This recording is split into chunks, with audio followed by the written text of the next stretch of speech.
Hoi ang Hong Kong na hiếm na mình hơi na cả về chân thấy bồi lung sẽ thêm thu hình lên này sầm pi na tên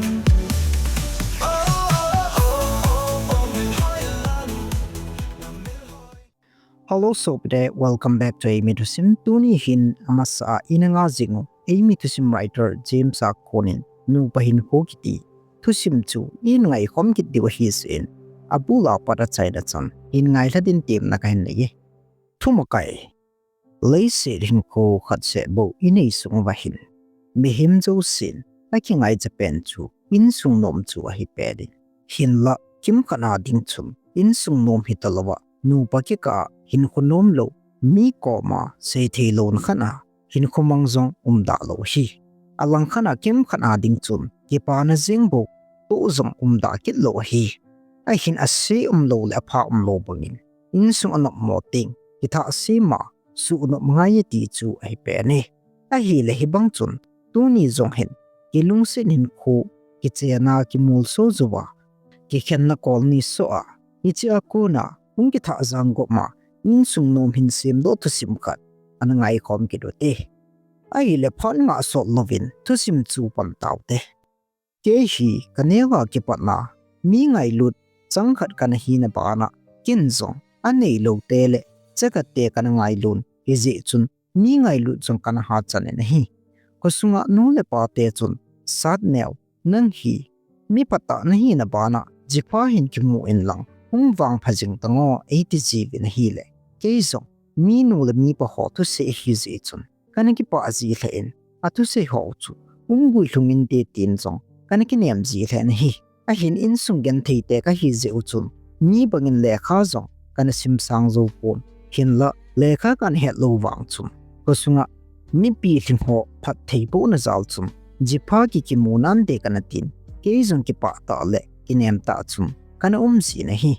a hi le phalani ko hung chal chalen ke zong a hi kham chum kaloi ho to nunga he la chun ka che jivin kaloi ho chun kingai pi anei son hin la ke chun nei lo gen thei ka hi je chun konjong ei de dinam ti a koima anazol lo chu ka hi kaloi ho to hi ti chun ni tha se le nunga he la chun ka che jivin ke zong iloi le ko lin la kingai pi nei kam ta a in zong khat ke holding a hi ka tin kaloi ho ko ma chun ke dinga nunga khat he lo te ka ti chun amon zong ke dang asa le un ke chu ato dana chun e ne ge lo nahi kin zong phat se a hi ti a ka sei phat chun amon zong chu ti le ni khat ka he amanu chu ka bi lo te ati pha non bai nunga ko ma ga chi na ding wan pha ka nei poi ka ti na hi le kaloi hon zong am ho song khol a hoi la lai ho chu a hin la don ke e pita ben hi le a hi dan na chun ke chu anei zo ho to kang ki lovin nunga ga building chu kahung ki song tam kaloi hon chong nunga nu wedding chun e pui ta ben hi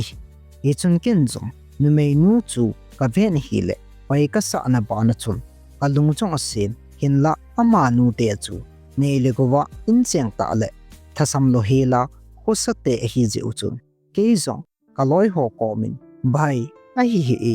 immediate nu hi ka dei nan hin la ke in chen le ama in chen a ki bang mo balin ka za achai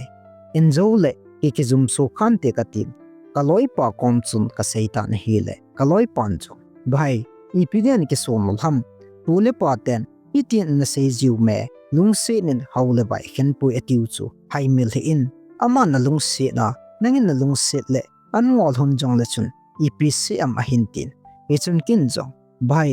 chuti lom wang chu a hoi poi he banga hausa uwa anwal sa de lom chu a thang ho ye ka tin ti ti chun anunga anu ka zo ma sangon ahung tung di ho chu kana sei chai ta ven hi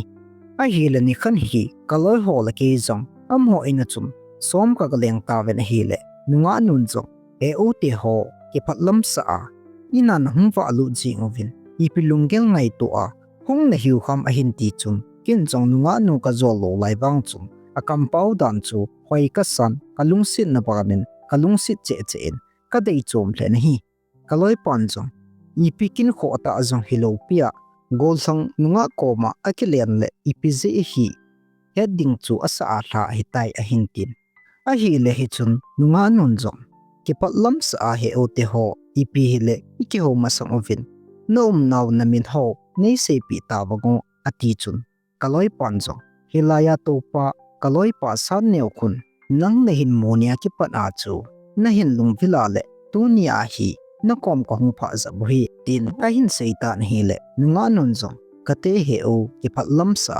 ke pen ta ni hung vil jeng bin tin kiphalam ta in e hin don borwin hi chun kin zong a hi le neo na min ipi ham ka ga atin ama nun zong e o kamin thing bo e hi a hin ti chun kaloi hon zong e hin ho ovin hi chun ke zong ka za a chale zegin hi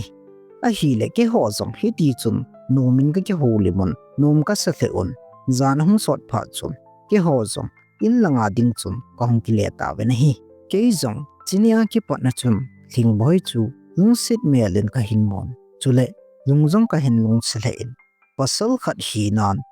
nunga mel hoile aching athim tam jong le thing boy bu chu kalungin omjing tan hinla ga azola lung sit thim thu ka alal pat ding chu ka ki song lalin kalung sit le wang chun za cha na le ki song lal na ji chun kalung si na thu cheng kana lol ngam ji po na hi ga heading ka chu thing boy te chu minum satele in cheng te hi na bana amazon le kha thim hin ke to te ding chun sun le zam ka bang jeng honen hi alang khana ke hi in chen ha sat na ki ka von a ding cha zong ki cho zo lo chi pi chu mi hau te chanu khat ga zol ding chu ka ki song lal se na hi iti chun pha la ni ko hung chal chalen hi le ke le thing boy zong loi le ko lin ka hung ki bok pan honen hi le thing boy in zong loi le ko la ka ki vok man chu no ma sa the in chule ke mi hi na chu mi to si kha zong ka hi je jong chun ngai zong e ngai le na hi a hi le phal sot pi ka hung ki vok zo hun nongin thing boy in zong chaga gen the ka hi dan chu ein ha do ta in la ke gel hi lama chun e na venem de po kin zong ka zo chana ama ki pa na ding chu ka bol jingin i ti chun loi le ko len kum ni ta bong kong ki vok hun ta na hi KAHIN khwa nunga zong zol khalo chule dongma zong nei khalo ka hi je chung ke dia thing boy anok le zia nei pai pai ding ka ti hi je chung nunga dang belovin thing boy ka lung sit na chu ka tu cha jing na hi ai le phal ni ko hung chal jing ta ki thanin kin zong thing boy ka lung sit na chu sei lo ding chu ka nom pon ka sei lo lai si a amma ka ngai na le ka lung sit na ni ti na ki be danin ka hen koi ma het pha lo chun ka gen thei le zing na hi he chun kin zong thing boy ko lung sit na chu sei jing ding ka ti je chun ni khan hi thing boy ko ma chun thing boy thu khat ka sei pi no me i piti ban gyal ding ham ka tin hi le aman zong he o i pi ham sen atin he chun kin zong agua ka lung sit na le ka ki sonal na thu ka sen hi le aman zong chom khat i ma sei lovin e ben ka ki kin lo ka chun e hin beng po le na hi he chun ke zong ka tu sei chu ka sei hil wal he tai ka tin he ji chun ki phalam ta le cha cha ta chum ka mai ka ki simin to lang chu ka be tan hi le aman zong ka ki lo lam be in i pidinga he che sei dinga chu committee chan phat na su lu ham iti ta le nan sei ding ham ti a ki nga jing hi e ke nu me ka hi chi a alung si na tu chang sei ngam lo ba an om jing hin alung si lo ba na ngai to ham a hin ti chun ke zong ka ki pa to ka ti za na le ka za cha na ji chun kut khanin hui ka hin tin hi le thing boy in zong e hin ko in he o ta ba iti ta le kalung si ni na hin ti ding ham ti a kana nga jing a hin tunin kalung gyal zo si acham kim tai a hin ti chun ka ki pa abalin neo ka ki pa e nangin zong nei na lung sit chu ka ki lo lam be hi a hin la gen the in sunga kon ka hi zin ki sung lal nan ka dimin ichi ji a chu sei ngam dowa phal sot pi hi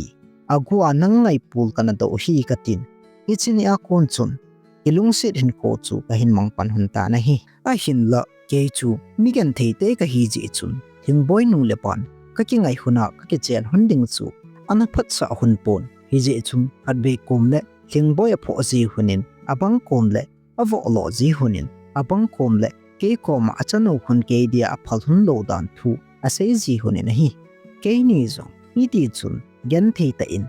kilung sit hin ko chu kahin mangjing honin in sung mi te phat sa lo ka hi je hun ham ka ki ngai na hun le ka ki lung sit na hun chu min e ha za da lai se wa chun asang che che jengin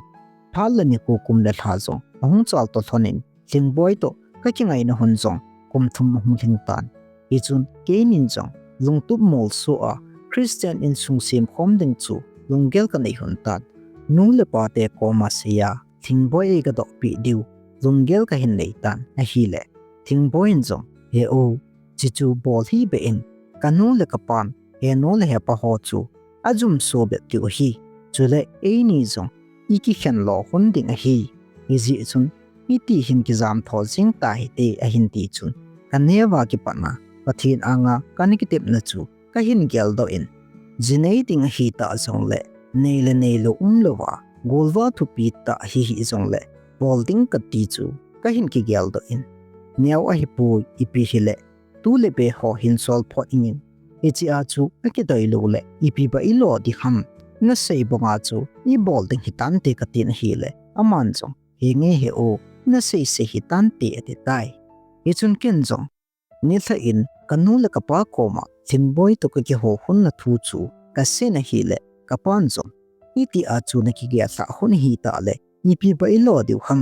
i ga chi ta hi deu tim e hin don bunin ke zong ka ki pa be se in ka pa ko ma chum ki pa thu ka sei ta hi alang khana i ti a jinei ding ka ti wang chum ka kum hi kum son ni le nga ho ka hin chapang cha a jinei ding ka ti chu kanu le ka pan chum ana dei be se hun lo hin in la ka tu se anil nom hun lo se chun i ma cha se hun lovin ke thu thu a chu ka ki kai ta ve nei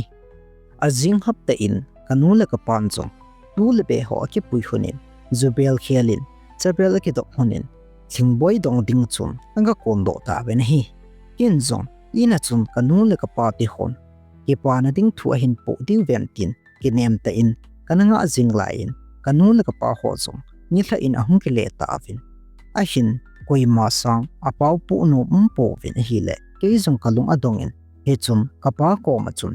ipiti ham ipidia thip chana na hiu ham ka tin hi le kanun chong chabel chu tolin all ta in hin koi thlan hi le chabel chu na thop bet dan thing boy pan chabel hin zep thop ding chu ka ging chata na hi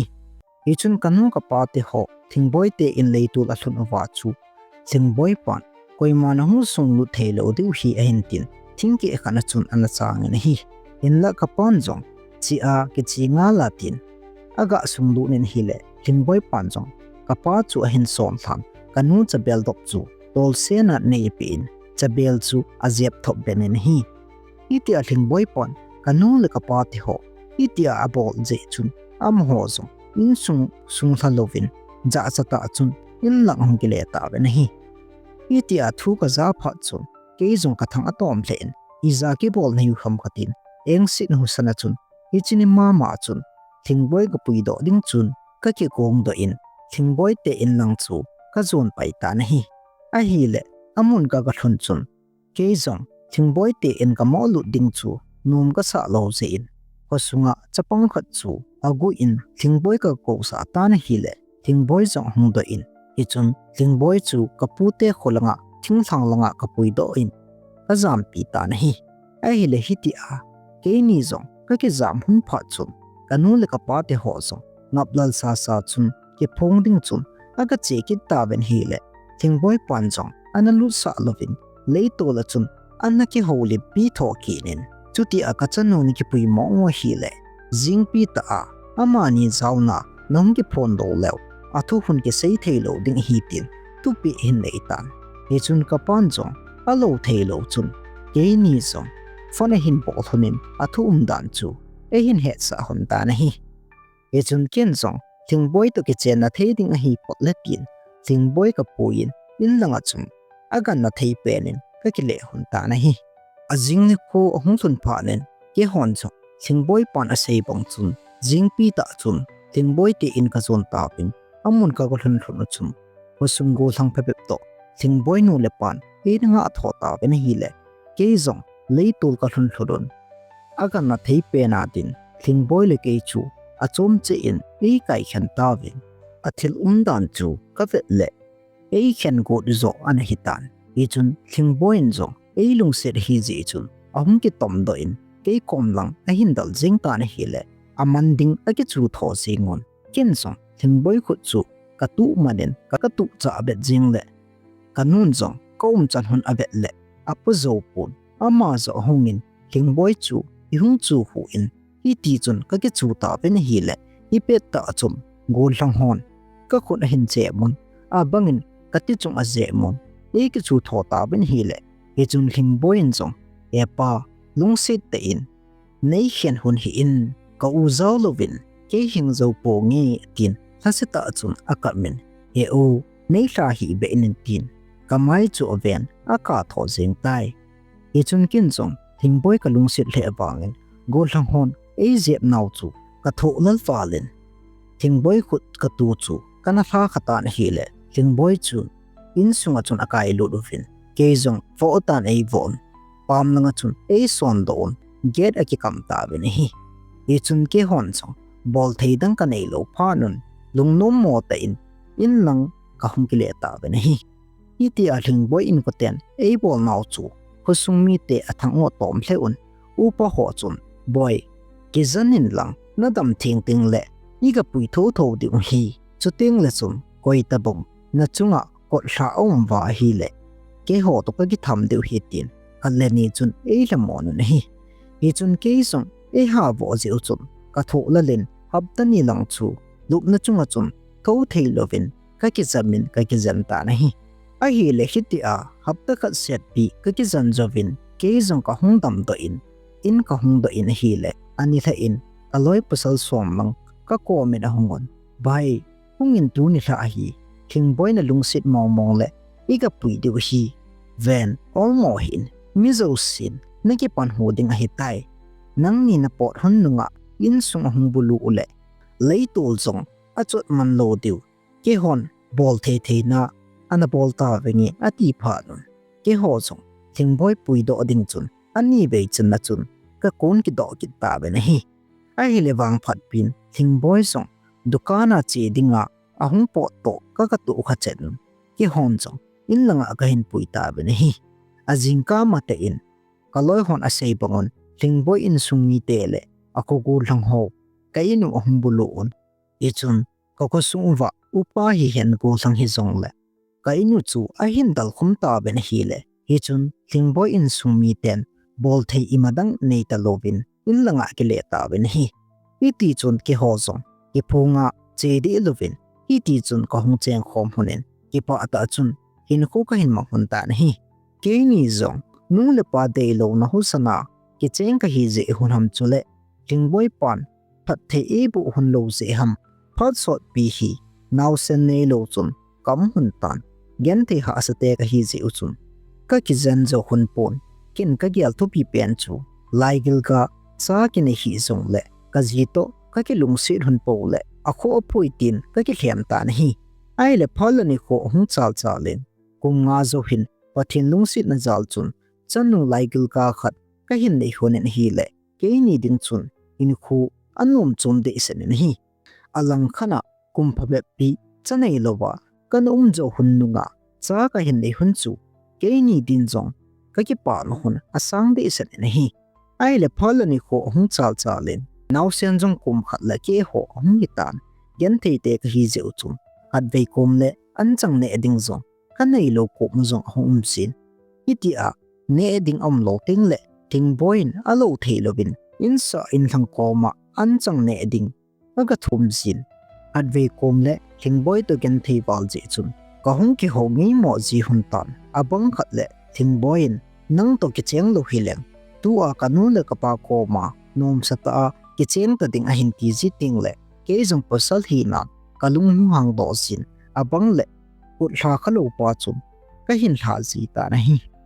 ni khat ma hi an chang lo je chum thingboi in hitin hen sei tai phat se a nang ho ne ding in sa in hang ko ma an chang ga thum zong ka za chawal tai khat ve be hi na hon ga thum ta wang chuti le anop ha heta vin na ti hin ti chun kanu in zong thingboi ti a chu se ngai poi nau in lampi dang khat hin hol non te tin hi le thing boin zong kanu chu anop no min a hin ho pha chun ke zong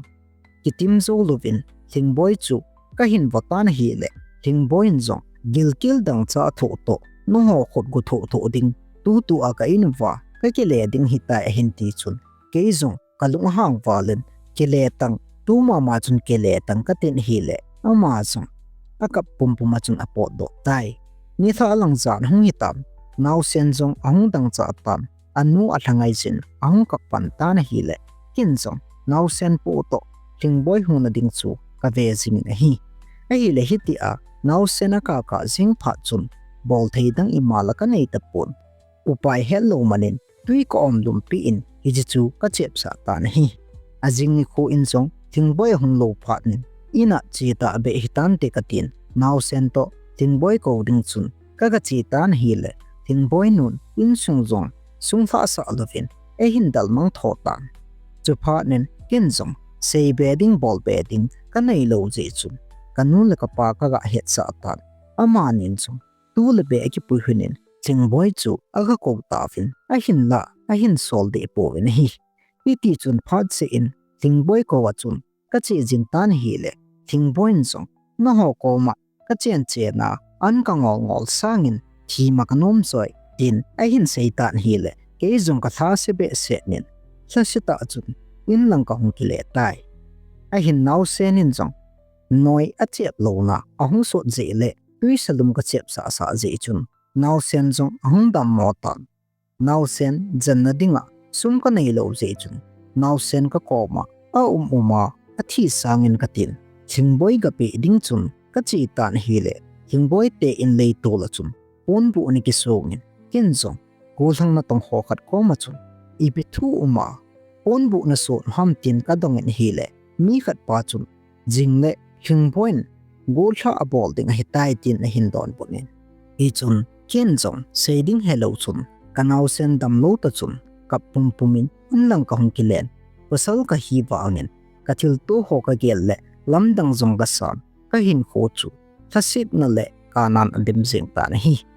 alang khana ka kum to ki to lova i chan ge ya gen thei tin tang ka to hi ka ki gyal si ting le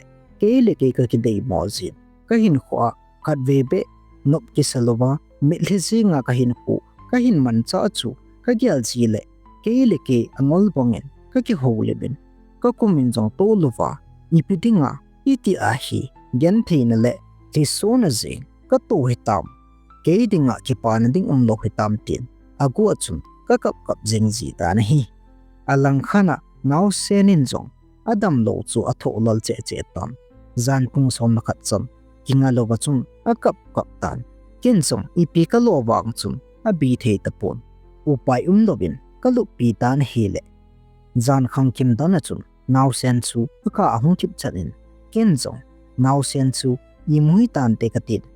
in sunga ga lup sa ding ka ti le ka nau sen a hai lo chu ka hin he do tan ke zong i za to ha penin ka pengin enu he pa nau sen hai ta poi fe hunin ka tin hi le kanu la ka pa zong ang thai do khonin nau sen chu alo le hunin ipi alo hun wang chum nau sen hin kho chu kana hu do zo ta po ven hi ni ti a kana vin ei pi san to hi le ka hin ko a kalung sit pen thing boy zong jing ni ko le ang dang chang ding a hi to im zo se ka gel le thasit na in ka dimin kanau chu ka koi cha benin ha kap min ka kap ta hi i chung ko sung mi ten kanau pom do ko nga lup sa ding a tivin ka hin ka it valin ka kol cha khen hi le ka kap i modan singin ko hello chun ka om tan hi i chun mi pin e la on e chu te ko zing upin a hin kho ka he poi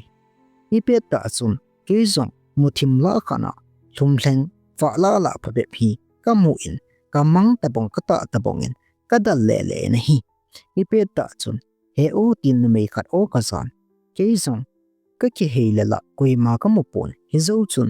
o khat ka zaki nin he o hungin danga